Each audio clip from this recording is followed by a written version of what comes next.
John, that was so sensational. I loved it. It was so smooth. You're like fluent in piano, if that's even a thing. How long have you been playing for? Since about the age of 13, 12, 13. Okay, and what got you into it? Well, my dad brought home an electric organ one day, as you randomly do. As you do, yeah. And I had no musical training at all. Oh. And yeah, not at all. And I wanted to learn how to like sight read and play music properly. But when he brought the organ home, it was a perfect opportunity to break out some skills and start learning how to play piano, really. So you basically taught yourself how to play piano? To start with, yes. Okay. And then got lessons, and as you develop through the grades, because I did it classically, you kind of need help along the way. But yeah, to start with. So you started classically first, training, and now obviously you've evolved into your own sound. So tell me about that journey. It's a long journey, and it's ever evolving, to be fair, when you're an artist. But yeah, and I try to bring some classical stuff still in to some of the songs I write. So I still try to reference back to it. But I think it's a lot more commercial pop music. Yeah. Because growing up, I wanted to know why songs people especially love on the radio and what makes a hit song, as they say. Okay. So I listen to songs constantly and try to destructure them and the lyrics, and yeah, my love for commercial pop music grew, really. So who would you say is your biggest influence when it comes to commercial pop music? Writer or artist? Both. Okay. Yeah. Sometimes they overlap. So artists like Mariah Carey, I grew up listening to. The Bee Gees, who are amazing musicians and writers. But then writers that people don't know necessarily, like Diane Warren, producers Max Martin. He did loads of Swedish pop, Britney, and the rest of it. So behind the scenes producers as well as artists. There's so many, though. My goodness, there's so many. So do you think your sound is influenced by all of those artists, or do you have your own unique individual sound that you've now rounded? I think when you listen to different bits of music, you can't help not be influenced. But I think more and more my music's being influenced in soul. So yeah, soul pop. Okay. With a bit of classical thrown in. Just a big mix of everything. Yeah, a little bit. Melting pot, that's the one. Yeah, that's the one. It sounds great. Can you play any other instruments? No, I tried to pick up a guitar. I couldn't do it. No, it wasn't good? No, I found it really difficult, ironically. I couldn't get it at all.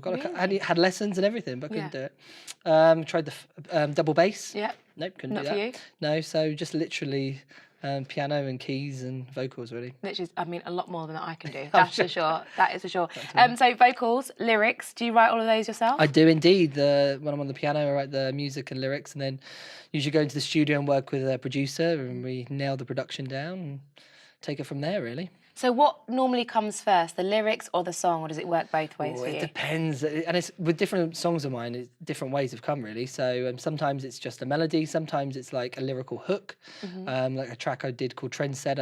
I wanted to write a song called Trendsetter, so I had to work with that title. And then other songs like I did a song called Ammunition, and that was about a relationship. So that was much more fluid, and it was just me on a piano. So various different ways. Okay, so I'm guessing then what kind of inspires you in your lyrics, potentially what it is that happens in your everyday life. Is that about right? Yeah, absolutely. A lot of my songs are based on my life and people I see and people I interact with. So yeah, there's a lot. It's a bit autobiographical, I guess, in that way. Yeah. And do you ever come to a stumbling block where you just cannot get the next lyric out, the next sentence? Yeah, all the time. Writer's block. Oh, writer's block, yeah. Yeah, too, absolutely. It often happens. And then you either have to walk away from the piano or walk away from the studio, or you have to work your way through it sometimes. And like, you're going to produce something at the end of that session, whether it's rubbish or not, you're going to do it. So is that how you overcome it, literally? Yeah. If it's good or not, you're going to get something You're going to get through it and make something. And then you go next day and you'll be like, oh, this idea comes through, and you do that instead. So how long would it normally take you to write a song, would you say? Again, that varies as well. It all depends, literally, all depends. So literally, songs have come to me in like 20 minutes, like on a piano. And other times have been days and weeks. So I'd come back and do re-edits, and a year later you might get an edit of another track. So it really depends. And how long did that song take you? When you truly love someone? Yeah. That was a quite quick one, actually. That was about an hour. Playing piano, because I knew kind of I wanted a soul thing, and yeah.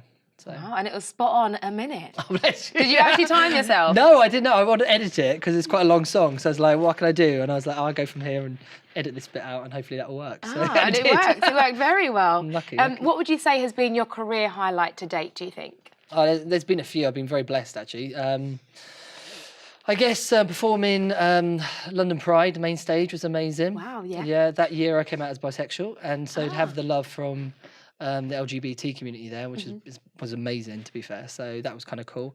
What else? There's been so many, to be fair. I met Dark Child, if you know the producer. He's worked on Ooh, Destiny's Child, and yes. tons of that was amazing to get some feedback from him. Yeah. So no, I've been very blessed along the way. And you have performed at quite a few places, haven't you? Not just London Pride. You've played loads of festivals, places. Sundown, the rest of it. Yeah, did London gigging when I moved to London at 19. I did a lot of the gigging you do. Yeah. 229 and the 100 Club and places like that. Wow. And you've shared a stage with a few different celebs, haven't you? Yeah, I mean, with the Sundown and amazing, like for the main stage, Craig David and Rag and Bone were there, and it was like, yeah, it was amazing. Yeah, that's especially pretty for an epic. unsigned artist, an independent artist. It's very difficult to get those opportunities, so I felt very blessed to do it. So how did those opportunities come about? Hard work, grafting. Right, yeah. So finding the opportunities where you can, and then sending the music out and seeing if they like it, and then a bit hustling, to be fair. Yeah, it's part of the business, unfortunately. It is indeed. How would you say you managed to go from being an amateur to professional? Like, what was that turning point? How did that happen for you? It was a long process. It was a lot of gigging, again, music lessons, making sure you're on that, getting your face out there as much as possible. You know, gigging wherever you can, networking where you can, meeting the producers and the managers and the rest of it. So getting your face out there, I suppose. Do you think there's been one particular gig, thinking back, that was probably the one that then put you on this journey that you're on now, in terms of, you know, people know who you are, you've got a great following on social media? Was there one particular gig that really brought all of this to light? Well, to be fair, I think it's been a gradual process, to be fair. It's a constant, you know, because I'm always working. Yeah. Find it hard to take time off here and there. So I'm always, even when I'm on holiday, I'm constantly working. So I think it's a gradual thing for me, you know, all the gigs, and it's been building up and been getting great feedback. So yeah, I think it's a gradual thing. What would you say is your ultimate goal then? If you keep working, you keep striving to something, what is that you're trying to get to? Well, as an unsigned artist, the whole goal, I suppose, is a major record label and to release something on a major record label. It's there are swings and roundabouts with that as well, so you can lose a bit of control as an independent artist, but then other opportunities obviously are out there that you can't have as an independent artist. So at the moment, I suppose that's like a main goal, to do a full first album, a debut album. Yeah. But we'll see how it goes. Okay, it's quite exciting. And if you could pick any person to duet with, Ooh.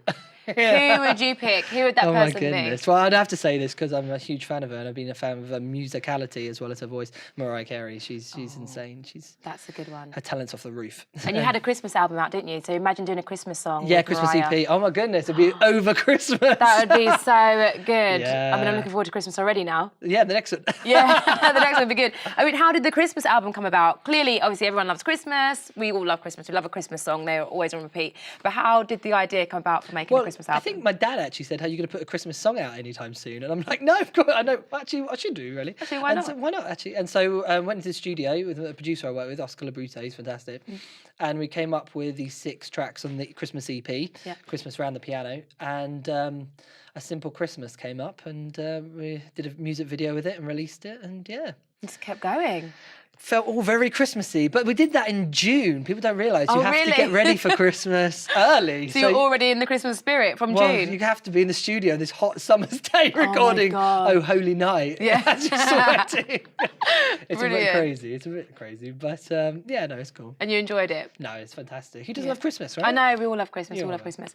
What is next for you, would you say? What can we be looking out for? Well, I'm going to do a lot more gigs. This year is going to be a busy one, studio-wise as well. So I'll be working in the studio, doing some new tracks, and just keep going, really. And Keep going. Well, listen, that is nearly all we've got time for. However, this is my favourite part. This is the quick fire round.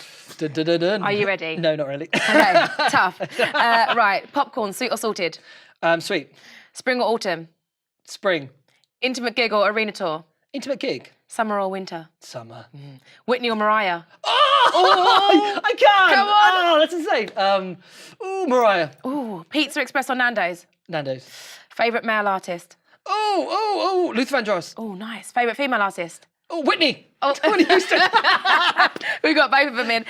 Tuxedo or tracksuit? Tuxedo. Oh, nice. nice. Or sparkly jacket, which I love, by the way. I absolutely love. Oh, thank you very much. Thank you. That is all we've got time for today, I'm afraid. But it's brilliant. great. Please tell everybody out there where they can find out more about you. Yeah, I'm on all social medias, Instagram /John Galea, YouTube, Vivo. They're all on there. Everything. You find me on Twitter. The whole shebang. Whole shebang. Make sure you follow John, comment below as well and let us know what you think. That is all we have time for on this week's show, but be sure to tune in next week when we will have somebody else on my couch. I'll see you then.